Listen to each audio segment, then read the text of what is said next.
जय माता दी दोस्तों, देवांशी ज्ञान सागर चैनल में आप सभी का स्वागत है। आप सभी कैसे हैं?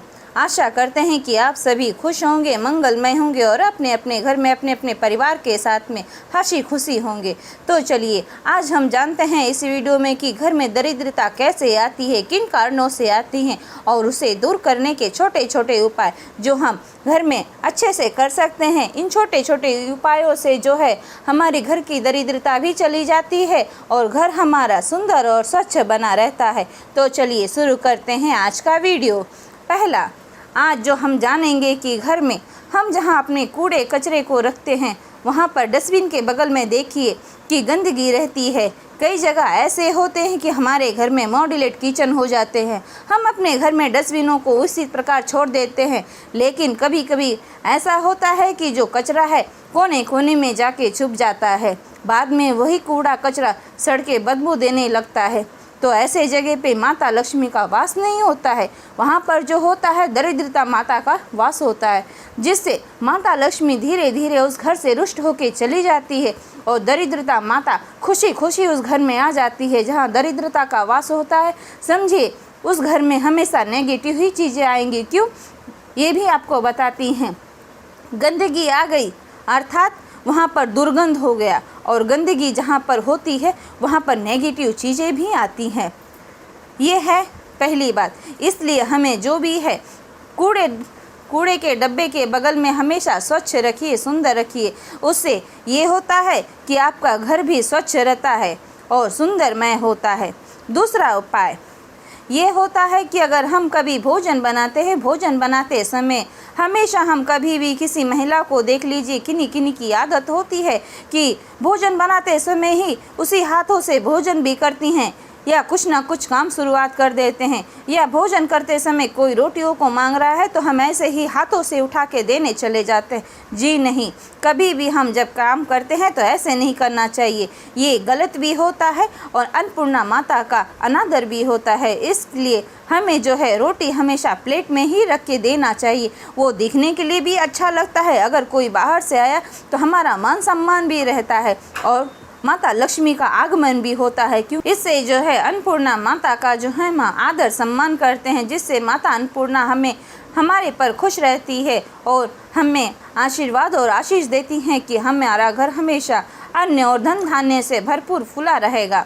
दूसरा उपाय, आज हम देखते हैं कि आजकल की गृहिणियाँ जो न्यू मॉडल की होती हैं वो जो है विवाह के समय तो 16 श्रृंगार कर लेती है, अन्यथा बाद में वो कोई श्रृंगार नहीं करती हैं। जिस प्रकार होते हैं, चूड़ियाँ नहीं पहनती हैं, बिछुए नहीं पहनती हैं, पायल नहीं पहनती है, ना गले में मंगलसूत्र होता है, ना बिंदी होता है, ना सिंदूर होता है। वो कहती हैं कि हमें नहीं चलता है। इसमें से कुछ महिलाएं ऐसी भी होती हैं जो जॉब करती हैं। हम ये नहीं कहती हैं कि ये श्रृंगार आप ना करें, आप मॉड्यूलेट ना रहें, लेकिन मॉड्यूलेट के साथ में आपको इस चीज़ का भी ध्यान देना चाहिए कि आप एक गृहिणी हैं, एक गृह लक्ष्मी हैं।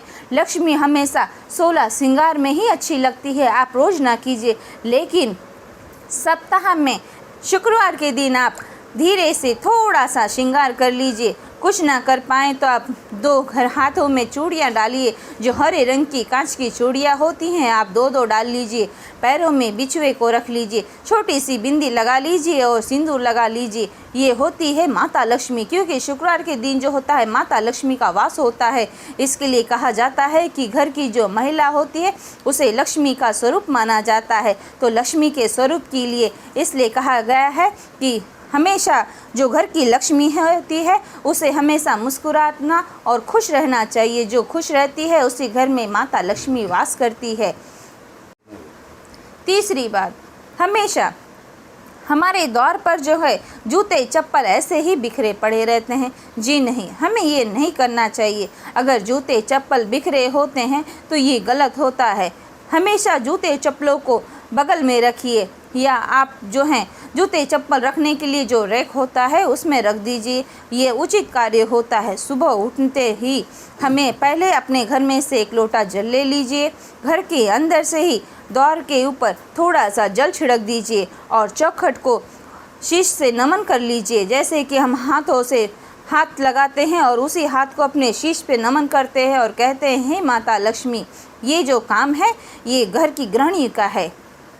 और हम कहते हैं कि हे माता लक्ष्मी नमस्कार, आज का दिन हमें और आपको शुभ हो, आइए और आप हमारे घर में विराजमान हो जाइए। इस प्रकार और बाद में जो है महिला अपने संपूर्ण काम कार्य से पूर्ण होने के बावजूद फिर जाइए अपने घर में एक छोटा सा दीपक लगा दे चौखट की समय। चौखट पर दीपक लगाने से जो होता है और एक छोटी सी रंगोली बना दीजिए, इसलिए क्योंकि जो चौखट है हमेशा सुंदर दिखना चाहिए और इससे माता लक्ष्मी प्रसन्न होती है।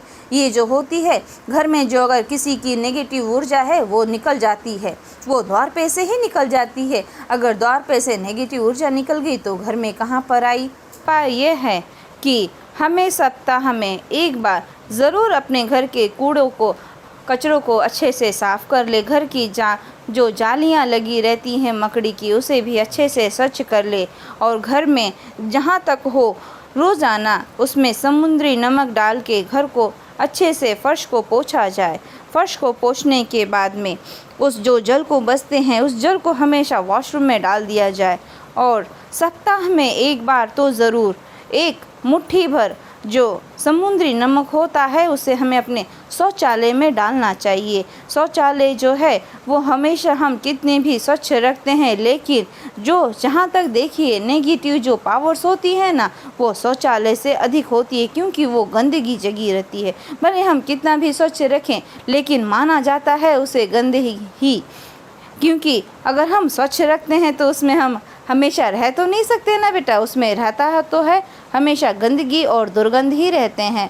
हम स्वच्छ करते हैं लेकिन हमेशा नहीं, इसलिए एक दिन उसमें जो है सप्ताह में एक बार तो मुट्ठी भर उसमें समुद्री नमक डाल दीजिए, जिससे जो हमारे नेगेटिव जो चीज़ें हैं वो निकल जाती है और साथ ही देखा जाए तो बाथरूम भी स्वच्छ हो जाता है। चलिए जानते हैं अब पांचवा उपाय। पांचवा उपाय ये है कि हम जो आराम से उठते हैं और उठने के पश्चात ही बेड अर्थात बिस्तर पे ही आराम से बैठे बैठे वहीं पर किसी की आदत होती है कि उसी बेड पर चाय नाश्ता सब कुछ कर लेते हैं और फिर उठते हैं। ये गलत होता है, इससे भी माता लक्ष्मी रुष्ट हो जाती है और ये भी नियम गलत होता है। अगर आप बेड पे उठते हैं, हाँ किसी की आदत होती है कि पहले उठते ही चाय कॉफ़ी लेते हैं, आप चाय कॉफ़ी ले सकते हैं बिस्तर पर, लेकिन जो नाश्ता होता है भोजन होता है उसे आप उठिए, उठने के पहले नहा लीजिए, नहाइए, नहा के अपने पूजा पाठ कीजिए। अगर आप पूजा पाठ ना करते हैं तो हाथ जोड़िए, और ये भी नहीं कर सकते हैं तो कम से कम अपने माता पिता का हाथ जोड़ लीजिए और बैठ के नीचे भूमि पर बैठ के अपना भोजन ग्रहण कीजिए। जैसे कि जो भी आप चाय नाश्ता खाना चाहते हैं आप उसको ग्रहण कीजिए। ऐसा करना अच्छा माना रहता है। चलिए शुरू करते हैं अब छठा उपाय महिलाओं के लिए खास करके है।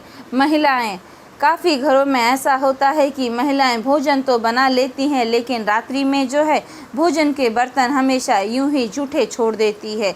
जूठे छोड़ने से कभी कभी देखा जाए तो घरों में तिलचट्टे जिसे हम कॉकरोच कहते हैं, कॉकरोच भी लग जाते हैं, मच्छर भी आते हैं, वो भी दरिद्रता का ही प्रमाण माना जाता है। तो अगर हम रात्रि को नहीं धोते हैं, हम ये नहीं कहते हैं कि आप रात्रि में धो लीजिए, काफ़ी होते हैं घर में बच्चे होते हैं, छोटा शिशु होता है तो महिलाएं भी थक जाती है। आप रात्रि में अगर नहीं धो पाती हैं तो उस बर्तन को खंगाल लीजिए, वो जो जूठन है उसे घर से बाहर निकाल दीजिए और सूखा कचरा है तो आप डस्टबिन में डाल दीजिए। सुबह उठ के आप धो लीजिए। अगर आप इस प्रकार भी सफाई रखती हैं तो माता लक्ष्मी हमेशा खुश रहती हैं और आपके घर को सुख और शांति का वैभव प्राप्त करने देती हैं। सातवां उपाय ये है, ये भी महिलाओं के लिए ही है। खास करके महिला या पुरुष, जिस घर में महिला नहीं है तो उस घर के पुरुष कहेंगे भाई हम क्या करें, तो उसके लिए भी ये उपाय है। हम जो गैस चूल्हा जो जलाते हैं, कभी कभी महिलाएं ये करती हैं कि आज आलस लग रहा है हम बाद में स्नान कर लेते हैं, पहले लाओ चाय कॉफ़ी नाश्ता कर लेते हैं। जी नहीं, ऐसा करना गलत है और देखा जाए तो शास्त्रों के नियम के अनुसार भी ये अनुचित ही माना गया है। इसके लिए जो है पहले आप स्नान कर लीजिए, फिर गैस जो आपका चूल्हा है उस चूल्हे के पास जाइए, उस चूल्हे को नमस्कार कीजिए। क्यों? क्योंकि वो अग्नि है और अग्नि देवता भी हैं, तो उन्हें जो है और उसी पे आपका भोजन पकता है, तो मानिए एक अन्नपूर्णा का स्वरूप भी हो गया। तो उनको आप जो है हाथ जोड़िए और नमस्कार कीजिए और कहिए कि हे अग्निदेव, आपका कोटि कोटि धन्यवाद। और माता अन्नपूर्णा जी के लिए भी आप प्रार्थना कीजिए और हाथ जोड़ने के पश्चात हल्दी से जो है 5 टीके लगा दीजिए। ऐसा आप नित्य कीजिए। ये उपाय छोटे से हैं, लेकिन दरिद्रता इसे देखिए कि आपके घर से किस प्रकार निकल जाती है। ये चीज़ धीरे धीरे फॉलो होती है, लेकिन काफ़ी अच्छी होती है। आप इसे कीजिए और ये बहुत अच्छा होता है। इससे देखा जाए तो एक चूल्हे की पूजन भी हो जाती है। पुराने ज़माने में जो है हमारी दादी नानी परदादी जो हैं, चूल्हों को हमेशा मट्टी का चूल्हा होता था गांव में, उसे हमेशा लीपा पोता जाता था। जब चूल्हा जलाती थी तो उस पर पहले हाथ जोड़ लेती थी और कहती थी कि हे माता अन्नपूर्णा, हे प्रभु अग्निदेव, हमारे घर में भोजन पक रहा है, और थोड़ा सा भोजन लेके उसमें डाल देती थी। कहती थी कि ये भोजन आपका आहार है, इसको ग्रहण करो और मेरे घर में सुख शांति और वैभव धन धान्य का भंडार भरा रखो।